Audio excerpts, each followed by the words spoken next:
जय हिंद दोस्तों। आज हम पढ़ने वाले हैं कक्षा 12वीं की एनसीईआरटी बुक इतिहास की, जो सीबीएसई बोर्ड पर आधारित है। ये मेरी पहली क्लास होने वाली है, तो चलिए दोस्तों शुरू करते हैं।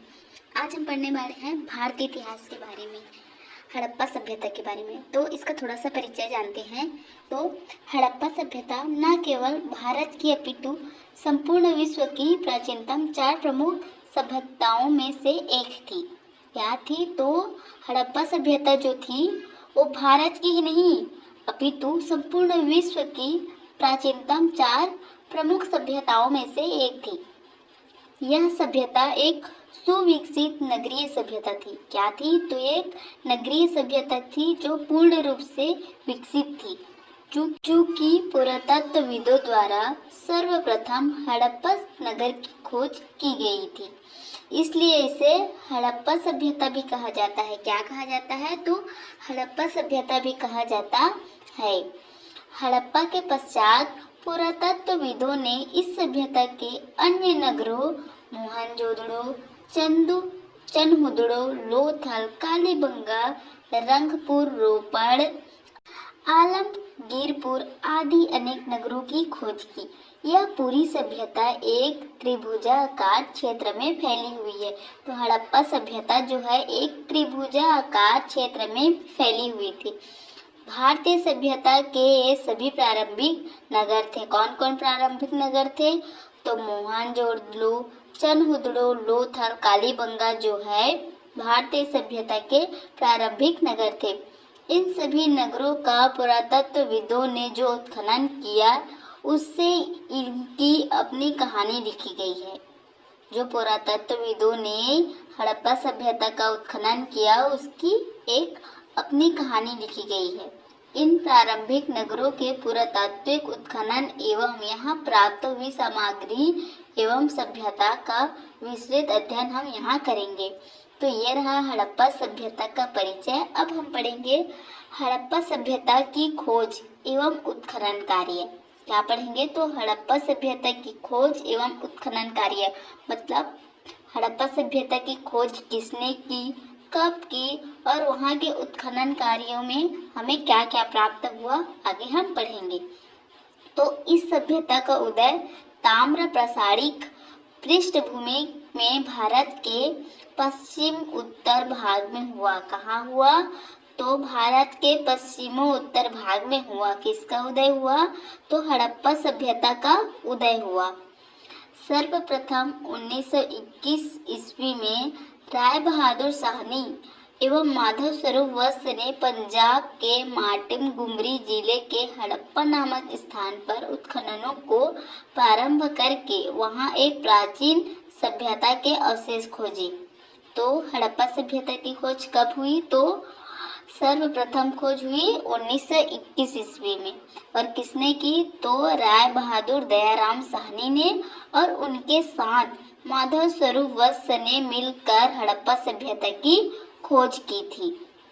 ठीक है, हड़प्पा सभ्यता की खोज की थी। और ये कहाँ है? तो पंजाब के मानटंगुरी जिले के हड़प्पा नामक स्थान पर इसका जो है उत्खनन हुआ है हड़प्पा सभ्यता का। तो आइए और देखते हैं। अगले ही वर्ष 1922 ईस्वी में राखालदास बनर्जी ने सिंध प्रांत के लरकाना जिले में मोहनजोदड़ो नामक स्थान पर कुछ प्राचीन अवशेषों को ढूंढ निकाला। तो किसने निकाला? तो राखालदास बनर्जी ने सिंध प्रांत के लरकाना जिले में मोहनजोदड़ो नामक स्थान की खोज की और यहाँ जो है प्राचीन अवशेषों को ढूंढ निकाला। तो किसने निकाला? तो राखालदास बनर्जी ने निकाला। कब निकाला? सन 1922 ईस्वी में जो है निकाला। दोनों स्थानों से मिली मुहरे, ठप्पे, लिखित लिपि और कलाकृतियां एक जैसी थी। क्या एक जैसी थी? तो वहाँ की लिखित लिपि और कलाकृतियां एक जैसी थी। विद्वानों ने इसे सिंधु सभ्यता अथवा सिंधु घाटी की सभ्यता का नाम दिया। जो हड़प्पा सभ्यता की खोज करने वाले विद्वान थे उन्होंने उन्हें सिंधु सभ्यता अथवा सिंधु घाटी की सभ्यता का नाम दिया। क्योंकि प्रारंभ में अनेक बस्तियां सिंधु घाटी एवं उसकी सहायक नदियों के मैदानों में पाई गई थी। कहाँ पाई गई थी? तो सिंधु घाटी एवं उसकी सहायक नदियों के मैदान में पाई गई थी। किंतु बाद के वर्षों के अनुसंधानों से यह स्पष्ट हो गया कि यह सभ्यता केवल सिंधु घाटी की सीमाओं तक ही सीमित नहीं थी, अपितु राजस्थान, हरियाणा, पश्चिमी उत्तर प्रदेश, पूर्वी पंजाब और गुजरात जैसे इलाकों तक फैली हुई थी। कहाँ कहाँ फैली हुई थी? तो राजस्थान, हरियाणा, पश्चिमी उत्तर प्रदेश, पूर्वी पंजाब और गुजरात जैसे इलाकों तक फैली हुई थी। यह केवल सिंधु घाटी तक ही सीमित नहीं थी। अतः विद्वानों ने सभ्यता के सबसे पहले ज्ञात स्थल हड़प्पा के आधार पर इसका नामकरण हड़प्पा सभ्यता कर दिया। क्या किया? तो विद्वानों ने सबसे पहले खोज किए थे हड़प्पा सभ्यता को। कब किए थे? तो 1921 ईस्वी में दयाराम साहनी के नेतृत्व में हड़प्पा सभ्यता का खोज हुआ था और इसी के आधार पर इसका नामकरण जो है हड़प्पा सभ्यता रख दिया गया। हड़प्पा के निर्माता। हड़प्पा सभ्यता के निर्माताओं को लेकर भी कई इतिहासकारों व विद्वानों में मतभेद है, किंतु इस सभ्यता के निर्माता द्रविड़ जाति के लोग थे। यह मत अधिक सर्वमान्य है। इन्हीं ने ही कांस्य युगीन सभ्यता को जन्म दिया।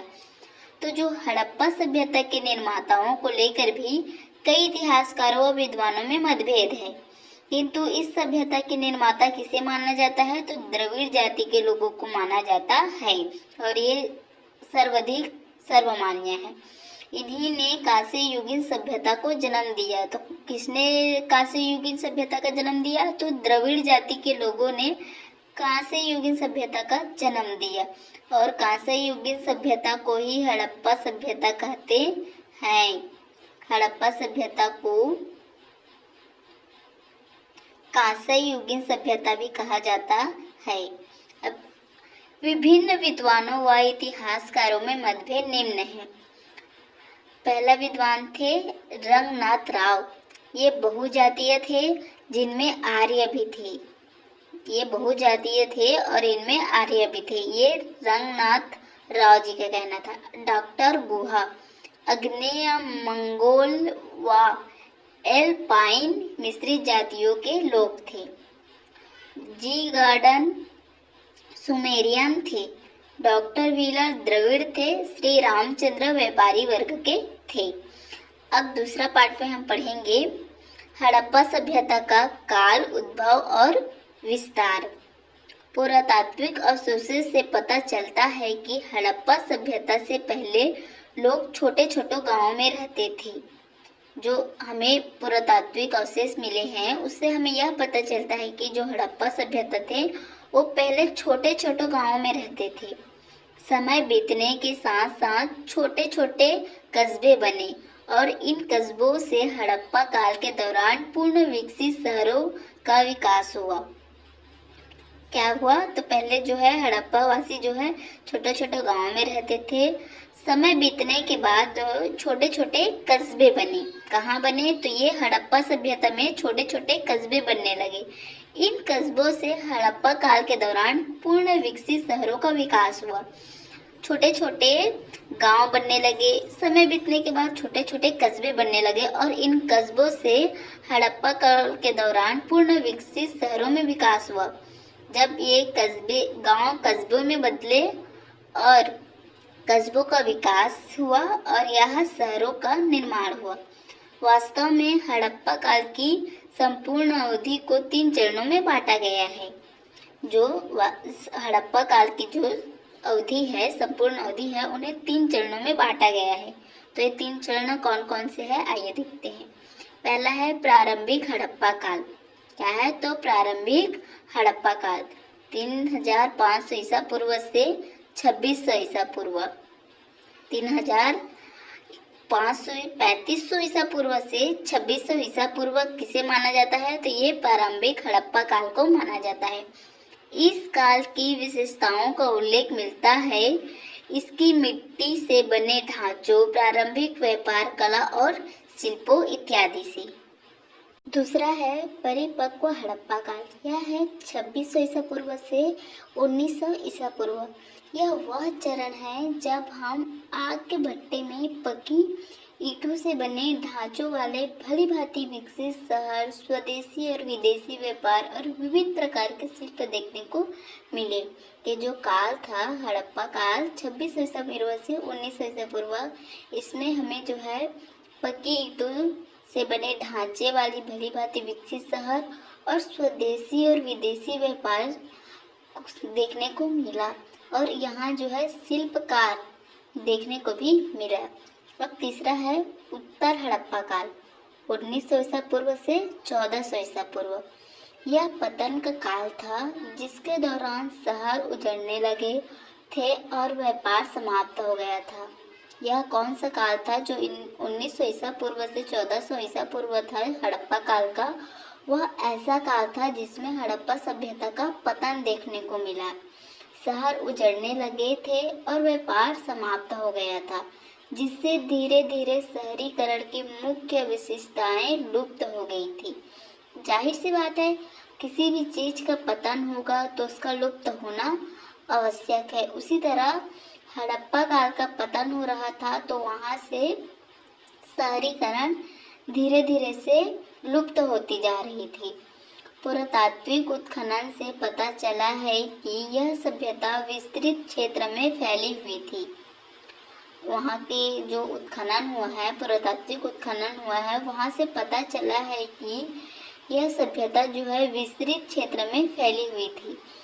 रंगनाथ राव के अनुसार हड़प्पा सभ्यता का विस्तार पूर्व से पश्चिम तक 1600 किलोमीटर एवं उत्तर से दक्षिण तक 1100 किलोमीटर, परंतु उत्तर में सराय खेला आदि स्थलों की प्राप्ति से यह सीमा और बढ़ गई।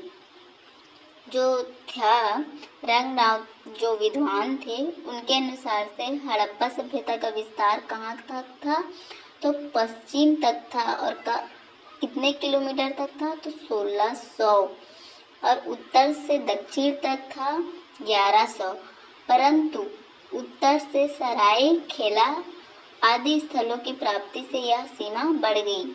ये सराय खेला एक स्थान है, इसके जो है इस स्थल के प्राप्ति से जो है हड़प्पा सभ्यता का सीमा का विस्तार हो गया। यह सभ्यता एक त्रिभुजाकार क्षेत्र में विस्तृत है। कैसे आकार में है? हमने पहले भी पढ़ा है कि हड़प्पा सभ्यता जो है एक त्रिभुजाकार क्षेत्र में फैला हुआ है, जिसका क्षेत्रफल कुछ समय पूर्व विद्वानों ने 12,99,600 वर्ग किमी बताया था। विद्वानों ने कितना बताया था तो 12,99,600 वर्ग किमी बताया था। यह सभ्यता उत्तर से जम्मू के अखनूर से लेकर दक्षिण में नर्मदा नदी के तट तक एवं पश्चिम से बलूचिस्तान के मकरान समुद्र तट से लेकर उत्तर पूर्व में मेरठ तक विस्तृत है। कहाँ कहाँ विस्तृत है तो यह उत्तर से जम्मू के अखनूर से लेकर दक्षिण से नर्मदा नदी के तट तक एवं पश्चिम से बलूचिस्तान के मकरान समुद्र तट से लेकर उत्तर पूर्व में मेरठ तक विस्तृत है। इस सभ्यता का क्षेत्रफल मिस्र में 20 गुना तथा मेसोपोटामिया दोनों के सम्मिलित क्षेत्र में 12 गुना अधिक है।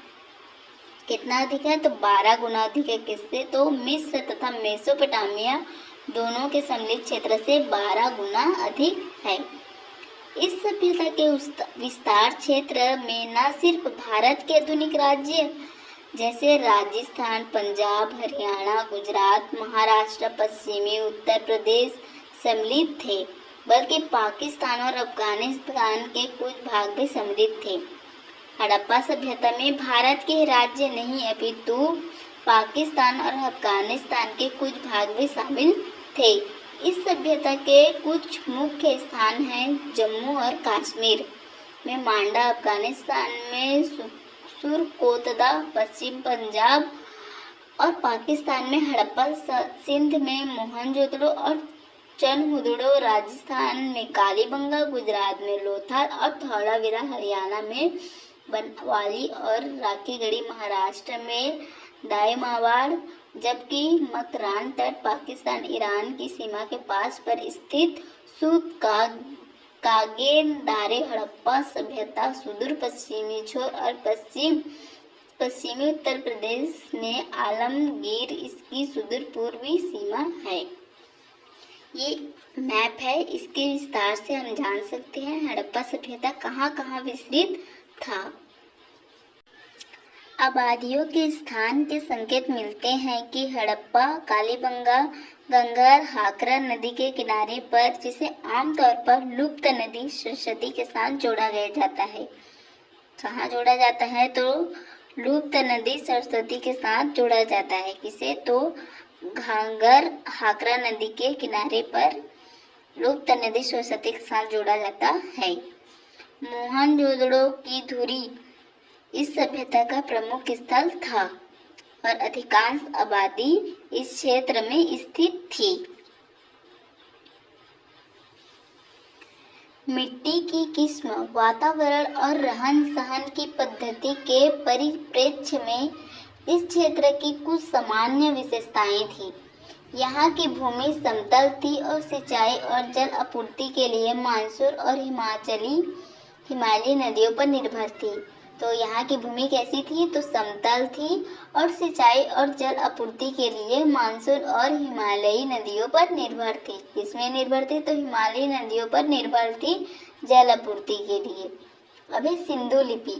सिंधु सभ्यता निर्माताओं ने लेखन कला और आविष्कार कर लिया था।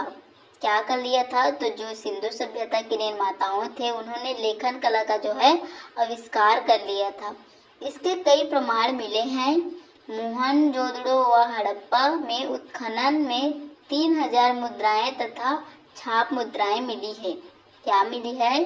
तो जो हड़प्पा सभ्यता का उत्खनन हुआ था मोहनजोदड़ो नामक स्थान में, वहां से हमें 3000 मुद्राएं तथा छाप मिली है। उन पर लेखन कार्य भी किया गया था। क्या किया गया था? तो उसमें जो मुद्राएं थे उस पर लेखन कार्य भी किया गया था। विद्वानों के द्वारा उनको पढ़ने की काफी कोशिश की गई किंतु नहीं पढ़ पाए। सिंधु लिपि चित्रलिपि दाएं से बाएं को लिखी जाती है। यह लिपि साफ व स्पष्ट है। जो विद्वान थे उन्होंने उसको पढ़ने की कोशिश की। किसको? तो मुद्राएं को, जो हड़प्पा सभ्यता के मोहनजोदड़ो स्थान से मिला गया था जो मुद्राएं, उन्हें विद्वानों ने पढ़ने की काफी कोशिश की गई लेकिन पढ़ने में असफल रहे, क्योंकि वहाँ की लिपि चित्रलिपि थी जो दाएं से बाएं लिखी जाती थी और यह लिपि साफ व स्पष्ट थी। दोस्तों, आज मैं क्लास यही समाप्त करती हूँ। अब मिलते हैं नेक्स्ट क्लास में और अगली क्लास जो है सभ्यता की विशेषताएं के बारे में पढ़ने वाले हैं, जिसमें होकर नगर योजना के बारे में हम जो है पढ़ेंगे। और दोस्तों, आपको यह क्लास कैसी लगी कमेंट करके ज़रूर बताएं और किसी भी तरीके का अपने मन में डाउट हो तो जल्दी से कमेंट करें, जिससे हम कोशिश कर सकें कि आपके मन में किसी भी तरीके का डाउट ना हो। अगर क्लास पसंद आए तो वीडियो को लाइक करें, चैनल पर पहली बार आए हैं तो चैनल को सब्सक्राइब करें, बेल आइकन को जरूर दबाएं और वीडियो को जरूर शेयर करें। धन्यवाद। मिलते हैं अगली क्लास में। अगली क्लास होने वाली है नगर योजना के बारे में।